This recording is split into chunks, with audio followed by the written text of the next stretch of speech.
कॉफेट, ordinary कॉफेट आप, जो छोटा बच्चा है वो नहीं ले सकेगा ड्रॉप्स, उसकी जो पानी की बॉटल होती है उसके अंदर 1 टेबल स्पून डाल दो और उसको 10 बार शेक करो और उसको वो पानी पिलाते जाओ दिन में 4-5 बारी।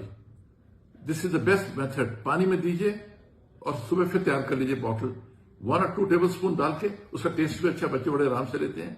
3-4 बारी दीजिए, इमीडिएटली कंजेशन कंट्रोल हो जाएगी।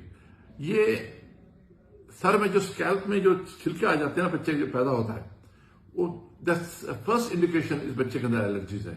तो मैं तो उनको प्रिवेंटिव देता हूँ, ये कॉफेट, कॉफेट प्लस, थ्रोटेड घर में रखो, बच्चों को पानी की बोतल में डाल के दे दीजिए और उसको शेक करके पिलाइए। आप देखिए कितने अच्छे रिजल्ट हैं इसके, एक्सीलेंट।